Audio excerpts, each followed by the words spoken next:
জীবনটা একটা চলন্ত ট্রেনের মতো। কখনো দ্রুত, কখনো ধীরে, কখনো ঝাঁকুনি দিয়ে চলে। এই যাত্রায় উঠবে অনেক মানুষ। কেউ সঙ্গে থাকবে কিছুটা পথ, কেউ থাকবে কিছুটা সময়। আর কেউ শুধু আসবে নিজের মতো করে কিছু বলে চলে যাবে। কিন্তু মনে রাখবেন, চূড়ান্ত গন্তব্য পৌঁছানোটাই একান্তই আপনার দায়িত্ব।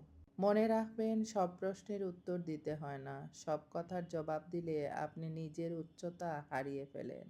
যাই যেটা দরকার শুধু সেটাই বলুন। আর বাকিগুলো চুপ থেকে উপেক্ষা করুন।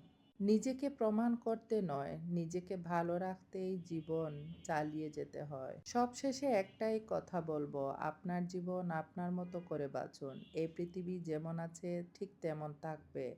কিন্তু আপনি চাইলে নিজের জগৎটাকে অনেক সুন্দর করে গড়ে তুলতে পারেন।